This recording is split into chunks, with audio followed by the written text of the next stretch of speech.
Welcome to Live Daf, your online Daf Yomi Shir. Shalom Aleichem, welcome back to today's Daf Yomi, Taanis Daf Chaf Beis. We begin at the second wide line.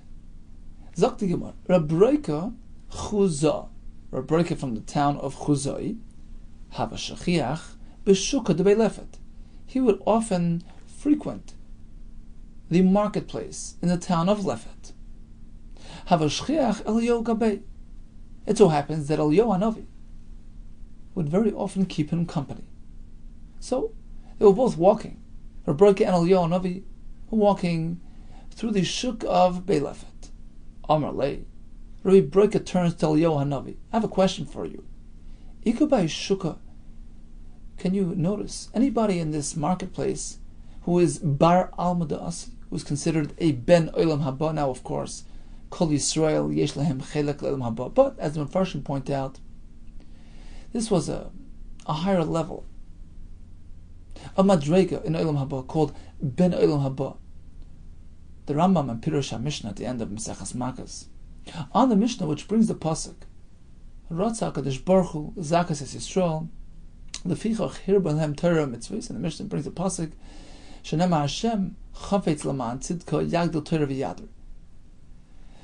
Hashem wanted to be Mazakos, to give us endless opportunities to be Zoicha to Torah Mitzvahs. Therefore, He made the Torah so big and vast, and so many mitzvahs. Explains the Rambam in Pirush Mishnah. What does the Mishnah mean? It means that in order to truly be Zoicha to Ilm Haba, one has to adopt a specific inyan, one mitzvah. And it so happens that a person, by his very essence, his very neshama, draws him, creates a liking, an attraction, an affinity to a certain inyan, whether it's Torah, whether it's tefillah, whether it's chesed, or many other mitzvahs, tzitzis, tefillin.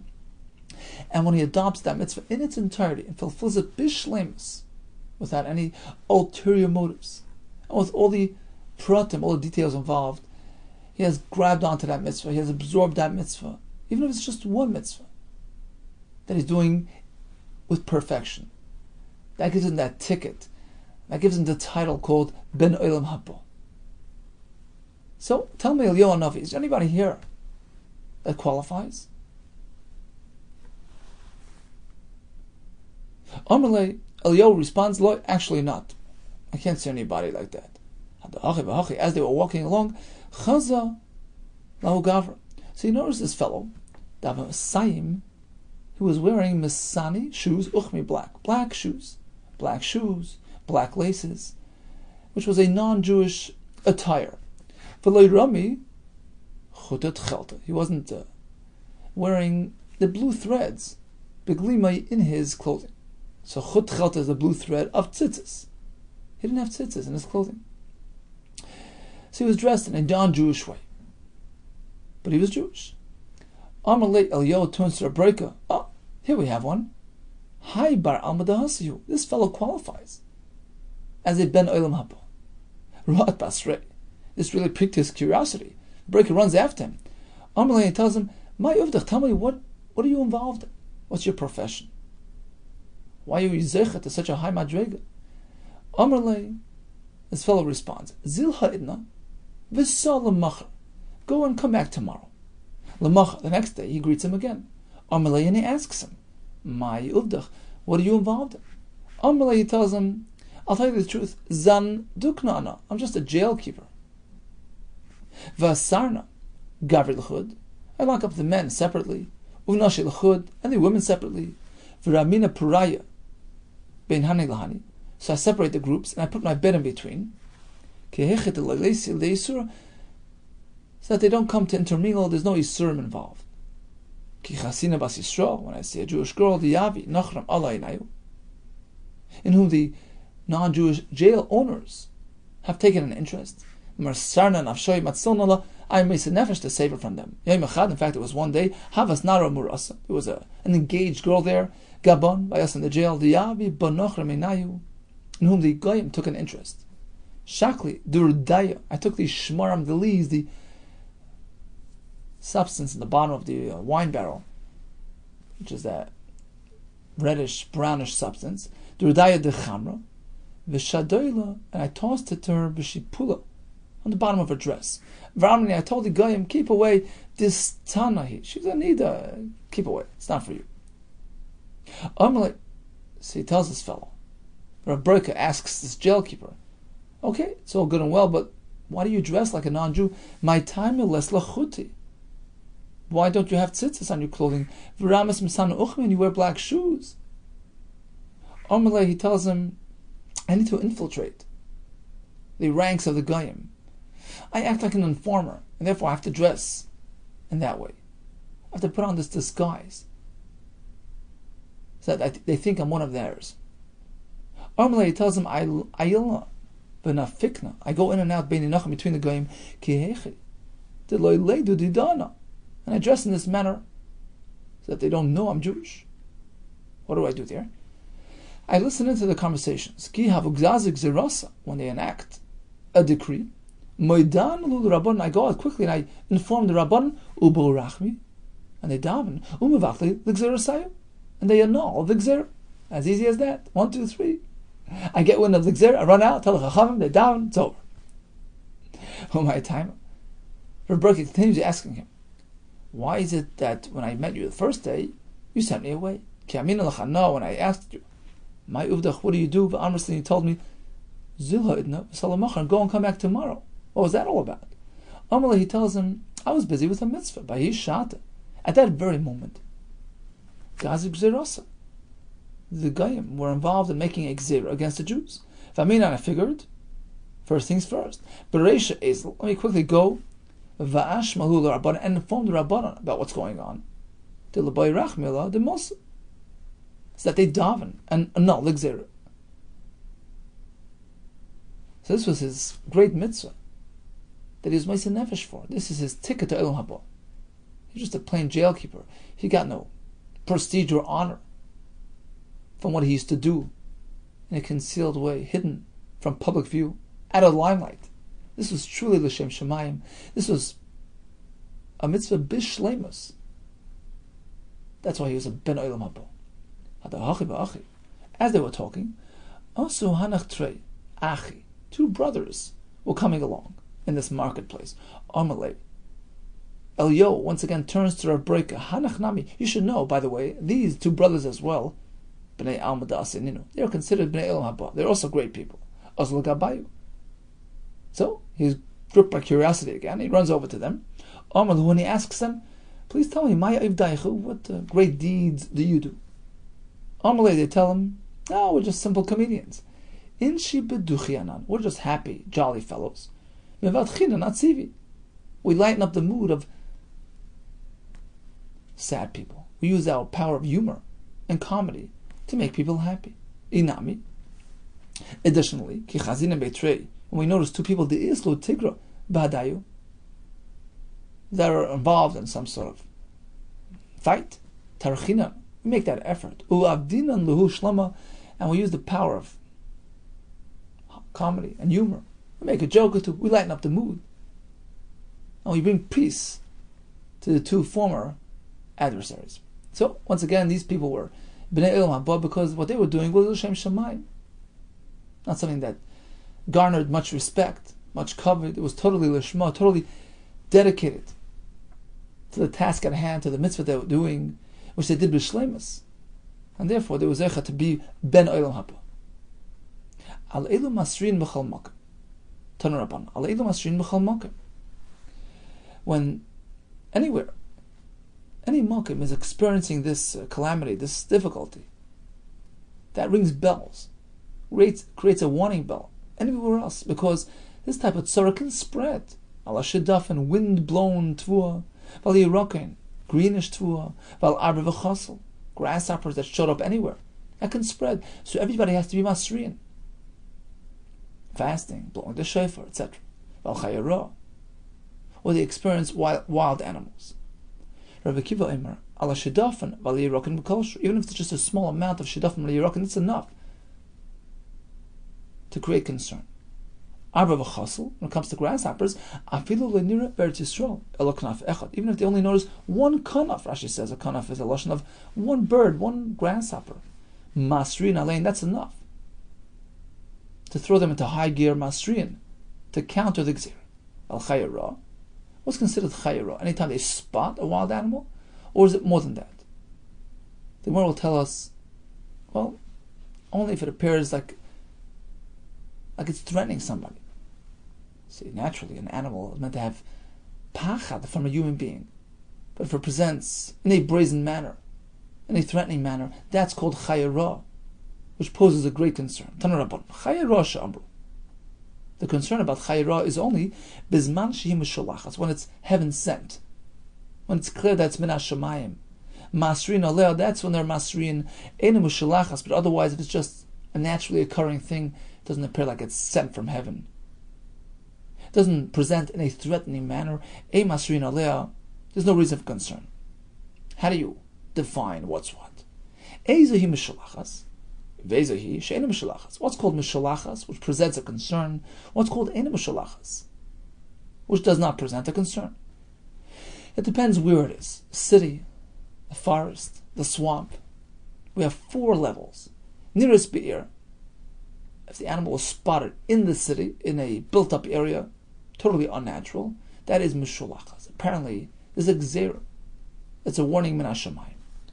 But besada, just out in the field, that's where the animals roam. Ain't a mishalachas, no concern there. B'yom, if we're seen by day, mishalachas, that's a bad sign. B'layla, just at night, roaming around looking for food, ain't a mishalachas, there's no concern there. Rasa shnei bnei adam v'ratzas achrein. He noticed 2 people and he's chasing them. Mishalachas, that's a concern. Nechbas b'pneim. As soon as he noticed 2 people, it went quickly into hiding. Ain't a mishalachas, there's no concern. Tofer shnei bnei adam. Suppose it kills 2 people, but only devours 1. Apparently, it's killing for the sake of killing. Otherwise, he would have just killed 1 out of hunger. He killed 2 and he only ate 1. Mishalachas, that's heaven sent. That's a gzira. But if he ate both of them, ain't a mishalachas because he was just plain hungry. Also, lagag, as the animal climbed up to the gag, to the rooftop. Rashi says they used to use the rooftops for personal use.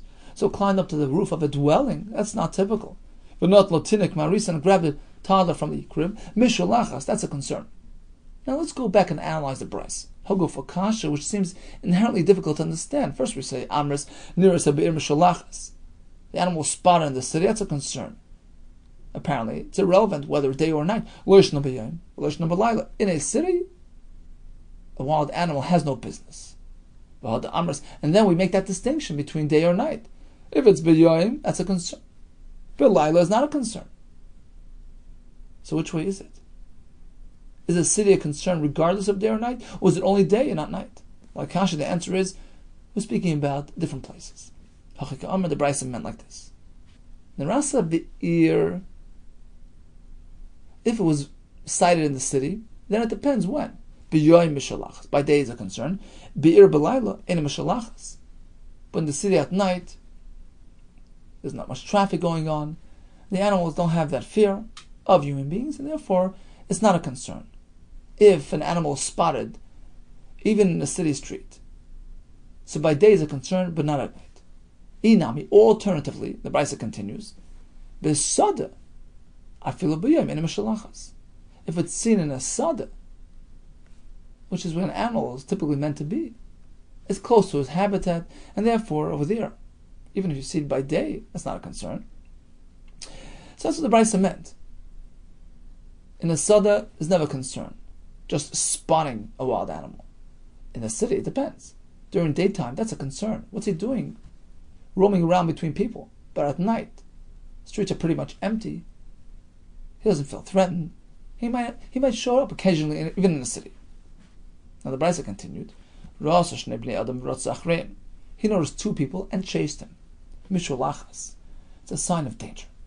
Let's make a diuk. Only because he chased him. But if the animal stands still, in mishalachas. Apparently the animal has that fear of humans, and apparently he was not heaven sent to harm, to kill. And then the Brisa continues and says, you know when there's no concern? Only nechbes mipneim eina mishalachas. If it quickly went into hiding, scampered away, that's not a concern. This apparently, if it's standing still, that's a sign of brazenness. Mishulachas. So which way is it? We seem to have conflicting diyukim in the Brisa. He notices people. He chases them. That's mishalachas. Apparently, if he's standing still, not a concern. But then the Brisa says, only if he goes into hiding. That's an expression of fear from humans. That's okay. But if he's standing still, that's an act of brazenness. And that is a concern.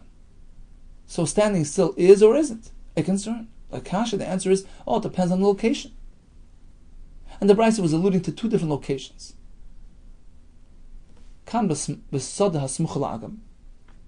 If it's a sada, which is near the swamp, which is a place of habitat for the animals, in that case, the animal has that degree of confidence. He's thinking to himself, look, a worst case, if I'm chased, I'll run back into my agam. Therefore, he has no reason to run away as soon as he sees people. So, of course, if he's chasing them, that's always a concern. But if he's standing still and he's in a place which gives him security and confidence because it's near the agam where he lives, in that case, standing still is not a show of concern. But if it's just a plain field, in that case, it's not justified. Why is he standing still? He should run away in fear. So plain standing is already something which arouses concern. The Brisa continued, Torfa shnei bnei adam ke'echad, v'achla echad mem mishalachas. So an animal killed two people, ate one. That's a concern because he overkilled for no reason. Shnei bnei mishalachas. But if he actually had to eat both of them, so it's unfortunate, tragic, but it's not considered a makkah or gzera mishalachas min hashamayim because he did it out of desperation due to his hunger. The kasha is, but haven't we just said afilu ratzasa? Even if the animal spots two people and just chases them, merely chases them, nothing more than that, no killing, no eating, that's already a reason for concern. And here we say, no, killing is not a concern unless he overkilled. Amra Papa, Kitanya Hiba Agma. And the Brisa says that only overkill is a problem. That's in the Agam itself. He feels at home. This is my place. You're encroaching my territory. So in that Makim, it's certainly natural for him to kill and to eat. So in that case, only if it's an overkill does it present concern. Because this is the Agam where he lives. But if it's out of the agam, like we said before, if it's just a sada, in that case, merely chasing people is already a show of brazenness, a show of lack of fear for human beings, and that in itself is a reason for concern. Gufa, let's go back for a minute. Also, lagag v'not latinik marisa, animal climbed up to the gag of a dwelling, grabbed the child from the arisa, from the crib, mishulachas. That's truly a gzera, that's a concern. Pshita, of course, what do you mean? We speak about even the animal being in the city is a concern. Of course, running into a dwelling, grabbing kids. Or a papa bekuchi d'tzaidi. We're not speaking about an ordinary dwelling. We're speaking about a hut, kuch of tzayodim, of hunters out in the wild. And the chiddush here is that even though it's out in the wild, and this is his home territory, but since it presents as a dwelling, he has no business running in or on top of this dwelling and grabbing people.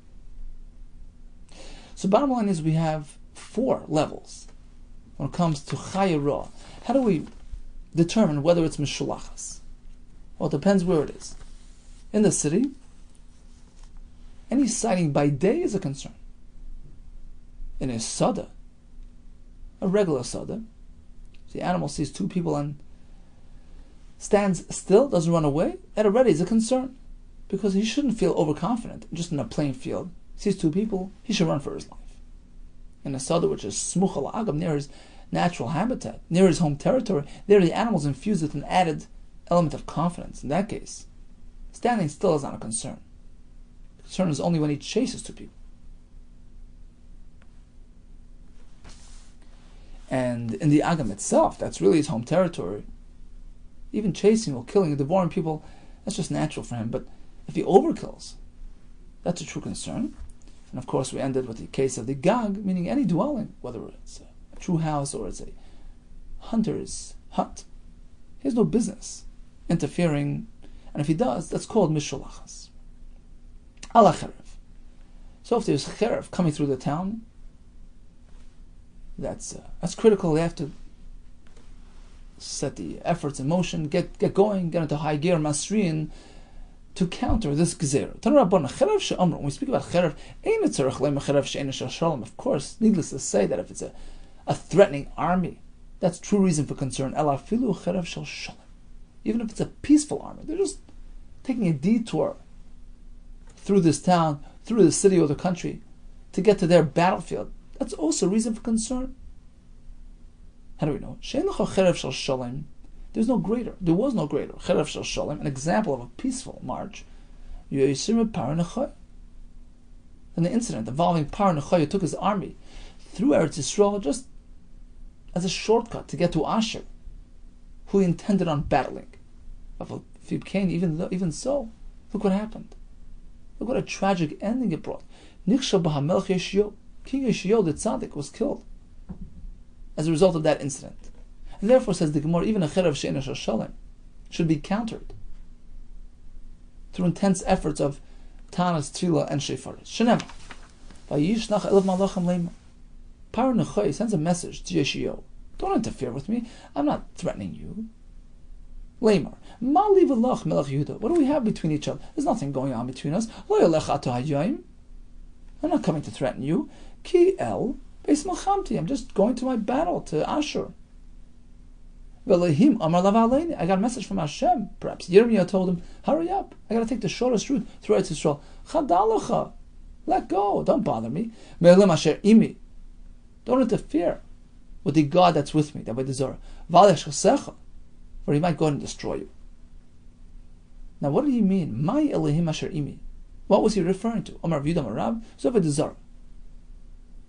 He was expressing his loyalty to that by the Zara. When Yeshio hears this, he says, Hoil v'kabata by the Zara, since he's relying on Zavad the Zara, Yechil nalei, I'll prevail over him, I'll be victorious. Let me battle him. Get him out of Eretz Yisrael. I don't want even a Cherev she'eino shel Shalom. Look what happened. Vayoyru hayorim lamelech Yeshio. The shooters shot at him. Vayimar melech la'avodav. King turns to his servants. Haviyiruni, remove me from the chariot. Kechlesi moed. I'm very unwell. My kechlesi moed. What does that mean? Amar Yehuda Marav Melamed Shasu Kol Gufa Kikvara. Those arrows shot at him, bored his body, made him porous like a sieve, like a sifter. Hechalesi lashon cholol, gaps. In any case, he was heavily wounded. Amar of Shmuel bar Nachmani Amar Yenison.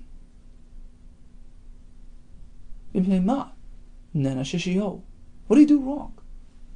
Why was Yeshio punished so severely? He should have sought counsel by Yirmiyahu Hanavi, and he avoided. He didn't do so. My Dorish, what was Yeshio thinking when he challenged the Par Nechoya? Look, the pasuk at the beginning of Parashat Kosai promises bracha for those who learn Torah. The pasuk says, "V'beis shalom ba'aretz." I'll bring peace onto the land. V'cherev lo'isaver ba'aretzechem. No cherev will pass through. Now, what does cherev mean? My cherev, ilay cherev she'eino shel Shalom, a violent cherev. Well, that's already covered with the other pasuk. V'ksiv v'nasati shalom ba'aretz. I'll bring peace to the land. Ela afilu cherev shel Shalom. Apparently, the pasuk is telling us that no armies will traverse Eretz Yisrael. Therefore, he was justified in his mind. He had reason to oppose Par Nechoya. They have no business passing through our land. So what was his mistake? But he wasn't clear on the fact that his nation did not find favor in the eyes of Hashem. They were not worthy of this bracha. So ideally, there should be no cherev of any manner, of any type, coming through Eretz Yisrael. But in this case, they weren't deserving this additional bracha, this additional protection.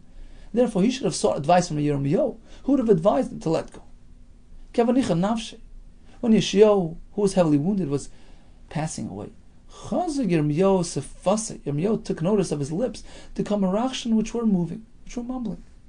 Amar, he was gripped by fear, he was concerned. Shemachas v'sholem milsad loy mahagna Amar. Agav tzari. Perhaps Yeshayahu was expressing some inappropriate expressions due to his intense pain. Gachni bent down with Shami, and he hears him speaking as follows. He was justifying Hashem's judgment upon himself. Amar, he was saying, Tzadiku Hashem, Hashem is the righteous, Hashem is the tzaddik. Ki piu marisi, I rebelled in him. Pasach le'ayishata. Yirmiyahu was so impressed. At this difficult moment, look how he cleaves to Hashem. What emunah, what bitachon, what clarity of mind. He expressed the pasuk, Ruach Hapeinu Mashiach Hashem. This man is really great. The Mishnah spoke about a mas. V'yordu zekenim Yerushalayim l'reim.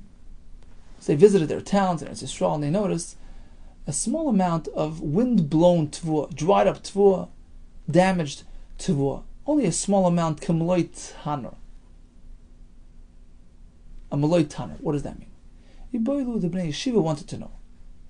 K'mloi tanur means k'mloi tanur tvua, as much tvua as can fill up the entire oven. That's a larger amount. Oidilmo, perhaps k'mloi tanur pas, a smaller amount of tvua used to generate a dough, which fills the opening of the oven. Is to paste the dough at the opening of the oven. It's a smaller amount than the amount of tvua needed to fill the entire oven. Tashma will bring it right from a brayso and adds one word that sheds clarity. Kimloi pi tanur.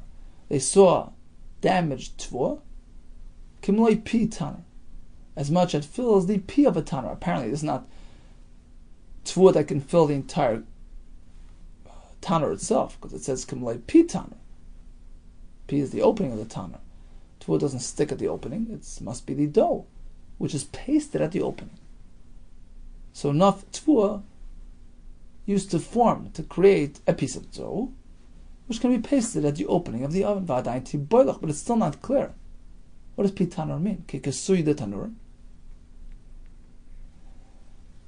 Amount of dough which equals the size of a kisui tanur, the lid of an oven. A dilmo, perhaps more than that. Kidora, like a row, a circle, the rifta of breads, of doughs. The hada lilipum of the tanura, which surround the opening of the tanur, around which they paste the doughs.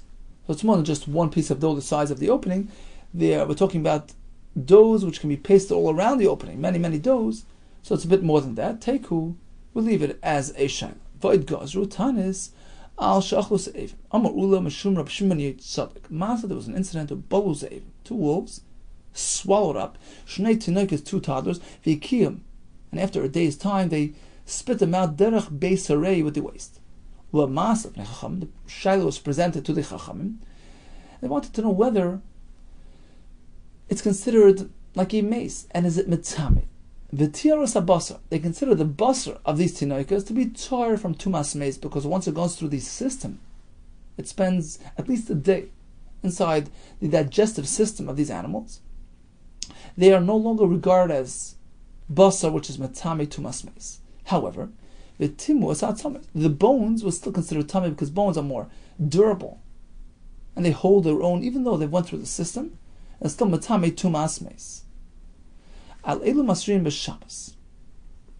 Tanarabon, Ir shekifu nachem, a city that was surrounded by non-Jews, threatening them, either physically or spiritually, or nar, surrounded by a flooding river. Ve'echad sfina meterefes b'yam, or there's a ship being thrown about at sea, in danger of sinking. Ve'echad yachad, or even an individual, sher nirdav v'pnei nachram, being chased by nachram, or v'pnei listim, by robbers, v'pnei churach ra, he's gripped by some sort of mental instability which causes him to run about, and perhaps he can harm himself. So these are tsaris. Al kulon yachid rashai l'sagev es atzrim b'tanis. In all these cases, an individual, not a rabbin, but an individual is allowed to afflict himself with fasting, with successive fast days, to evoke rachmanis, to counter the gzeira. Now the Ran explains, why only a yachid? Why not a rabbin who are experiencing this difficulty? So he says, look, it's so different than those fast days established when there's a rain delay, a rain shortage. But we have a set arrangement. Monday, a Thursday, a Monday, up to 13 fast days. It's limited. It's sustainable for the tzibur. But in this case, it's critical. They're surrounded by goyim. They're drowning. Now, says the Ran, if we resort to the Taanis method, it's pretty much an open-ended commitment, which the tzibur cannot handle. A yachid perhaps could, but you can't compel the community to just start fasting today, tomorrow, until the tzara goes away. They're going to collapse. It's not sustainable. Unfortunately, in Gullus, we experience these things all the time, and therefore, says the Ran, it's not reasonable for Chachamim to establish a public fasting on account of these tzaras which are ongoing and continuous and don't really have a defined system, defined arrangement that can be followed. But a yachid, if he chooses to fast, l'schus harabim, go ahead. Rabbi Yehuda, no, even a yachid shouldn't do this. These types of sustained fasting. He can't afflict himself with these ongoing fasts. Look, he's no longer going to be able to work. He's going to become excessively weakened and resort to handouts. Who says the Brias are going to have Rachmanas in him? Marsha says they're going to look at him like a loser. What are you killing yourself? You're bringing it upon yourself. Who says people are going to have pity on him? He's going to be left without livelihood. What's Rabbi Yosef's reason? Based on the pasuk. We learn from here, nefesh chaya. Neshama, this nefesh, this life that I've implanted into you. Neshama shenasati l'b'cha hachaya. Sustain it, support it, give it life. Look after yourself. Shem natimni aymer afal adev. So the Mishnah spoke about what they do on Shabbos. They daven, they're masriin, when things are very critical. Iboilu. Now Shimon HaTimni says Dever is also on the list. Not only the other cases of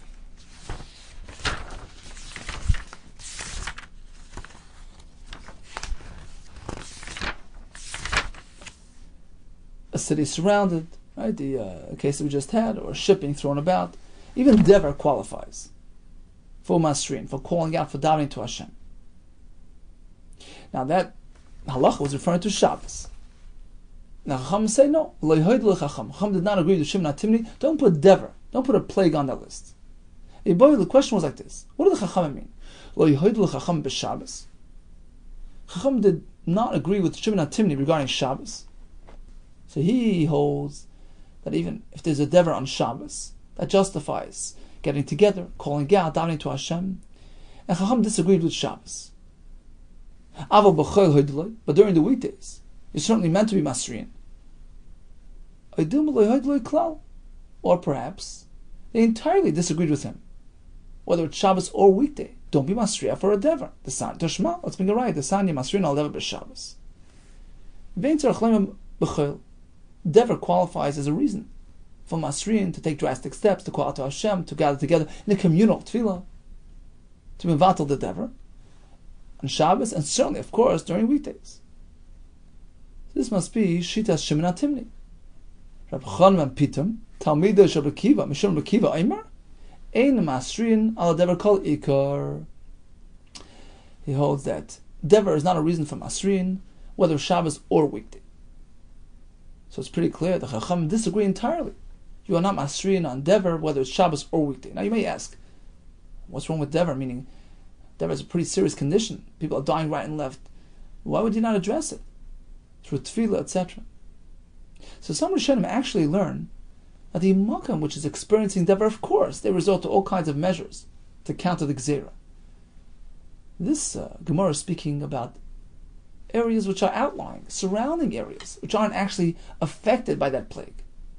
But they have to share concern, they have to participate in the efforts to counter the Gzeira, right? Spread to them, etc. So here's the shaila. It's Shabbos. You're really not meant to get involved in heavy davening on Shabbos. Shabbos himin lizuk, right? You don't even say Refuah Shalem on Shabbos. Still, says Shimon HaTimni, this is a critical situation. This justifies masrin, davening, calling out to Hashem even on Shabbos. And again, we're speaking about the surrounding areas. Chacham disagree. Surrounding areas, that's not so critical. It hadn't reached them yet. Therefore, they say that not only on Shabbos should they refrain from masrin, but even during the weekdays, because look, there is such a serious, frightening situation that if they start during the weekdays, it might just spill into Shabbos. So just the opposite, because Dever is so severe, there's a real concern that if you initiate masrin during weekdays, it might go into Shabbos. Therefore, Chachamim, as the Gemara concluded, Chacham hold you're not masriya at all, whether weekday or Shabbos. And again, we're speaking about the surrounding areas. For any tzara that should not arrive, chas v'shalom, we daven. We take drastic measures to counter the gzera, except for roiv hatayva, if there's an excess of goodness. Too much rain, we don't complain. Ton rabban. Al kol tzara shaloi tova latzibur. If any tzara that might arrive, chas v'shalom, masrin aleh, they are masrin. Chutz miroiv gesham, except when there's too much rain. My time, why? Or Rabbi Yehuda lefi shein mespalin al roiv hatayva. Rain, by its very essence, is something good. It's a bracha. It's an expression of goodwill. It's too much rain, don't complain. Even if it causes inconvenience and is a nuisance. Of course, we're not speaking where we see damage and flooding, but just a bit too much rain, don't complain. How do we know that that's so? You don't complain about too much teva. Hashem says, bring your maaser, bring your tzedakah, be generous, and I will shower you with brachos, unlimited brachos. Ad belidai. What does that mean? My ad belidai. What does that mean? Rami Barav. He was the son of Yud. His father's name was Yud. Ad belidai means ad sheyivlu. Your lips will tire, will wear out. Miloy die from saying die. Enough. Ad beli. Beli is yivlu. They will tire from saying die. So apparently, there's no such thing as too much goodness. They bring from the Yerushalmi, dye doesn't wear out your lips. You're using your tongue, your teeth, not your lips. So they bring the Yerushalmi that adds one word, dye bracha, something like that. So the word bracha is lip related. So even then, when you're wearing out your lips, it's too much. Hashem continues on and on. So apparently you're not meant to make a complaint for Roiv HaToiva. Omar Rami Barav Yud, Ubegoyla, however, in Bavel, where it was a swampy, low-lying area, there too much rain does present a serious concern, a serious danger to the structures that might collapse. Masrin aleh, they are masrin when there's too much rain. Tanya mehachiv, same in a brisa. Shana shagir shemea merubin. We have too much rain in any given year. Anshe mishmar. Sholchan al mamad. You see, there were 24 groups in the Klal Yisrael. They split all the Kehanim Levim in Israel into 24 even groups. The Anshe Mishmar were those who actually traveled to Yerushalayim. Kehanim would do the Avodah, Levim their Avodah, and Yisrael would be present, would observe the Akravas Korbanos as representatives of Klal Yisrael. It was meant to be there when your korban is brought. It's a personal sacrifice, a personal connection to Hashem. So that was in Yerushalayim and the Mikdash. But not all Yisrael of that particular group would go up, just 1,000 of them. So those were called the Anshe Ma'amad. Right? So every week it would switch. So that week's Anshe Ma'amad would congregate, would gather in their respective shuls in their respective towns. They would fast, they would read the Torah, they would daven. That the korbanos should be successful and accomplish what they're meant to do. And of course to protect Klal Yisrael from all tsaris and hardships and calamities. So they would send a message to Anshe Ma'amad. Look after your brothers in Bavel. You shouldn't get too much rain. In which case their homes will sink and collapse. Their homes shouldn't turn into their graves. So apparently there is an inyan to daven when too much rain causes calamity. It's interesting that this was the same lashon as the Kohen Gadol would daven. When he was finished in the Kodesh HaKadoshim, he could have a long bracha about a tefillah, about Parnasa, Yiratzin, that this year should be a successful year. And he ended, Val Bnei HaSharon HaYoimer, regarding the people living in Sharon, Eretz Yisrael, whose homes were built on soft land. Shalayu batem kevreim, their homes shouldn't sink on them. Once heard a Musar, somebody speaking about making the right choice when it comes to building a home. Do it in the right proportion. Don't overdo it. That the home should not turn into a Beis HaKfaros and bury the person in it. Shalos Rabbi Lezer. They asked Rabbi Lezer the following shaila: Ad heichan geshamim yarden? How much does it need to rain? V'yispalu l'shlo yerdu, which would trigger a tefillah to stop the rain. Amar lahem, he says, no limit. Let it rain and rain. K'dei sheyamid adam b'keren eifel. Enough rain that if a person would stand all the way on top of Keren Eiffel, Rashi says, or some tall area, Shein Selagavaya, a high boulder. So he stands all the way on top, and the water reaches him all the way up there, which is pretty much unlikely. Otherwise, the world would be flooded. So he's going to stand on Keren Eiffel, and the water reaches his feet, which allows him to rinse his feet in that water. Taanis, we learned in the Brisa, Yodav. Water reaches him to the point that he can wash his hands, not his feet. Raglav ki yodav kamina. When I said feet, I meant feet, hands. It's really pretty much the same thing, because if it reaches your feet, you can bend down and rinse your hands as well. So pretty much he was telling them, look, unless there's a real flood in the world, don't complain about too much rain. Amarabba Babra Chana. How high is Keren Eiffel? Lididi Chazili Keren Eiffel. I once observed this place Keren Eiffel, and you know how high it was? The Kamahutaya, there was a Seicher Yishmael standing all the way on top of that Keren Eiffel, Kirochav Gamel riding a camel, V'nokad Rumcha b'yadeh, with a spear in his hands, U'mischazi Ki Iniva, and he appeared like a small ant. That's how high he was. So unless the rain gets up there, no worries. Okay, let's make a quick chazar on today's daf. We started with the story of Rabbi Yehuda asking Eliyahu Navi, who's the Be'elam Haba? He showed him two people. Actually three. The jail keeper and those two brothers, the comedians. We learned about how to define Chaya Ra Mishalachas. And pretty much the point is, if he's threatening in an unnatural way, that's a Siman Mashamayim, that's heaven sent, and poses reason for concern.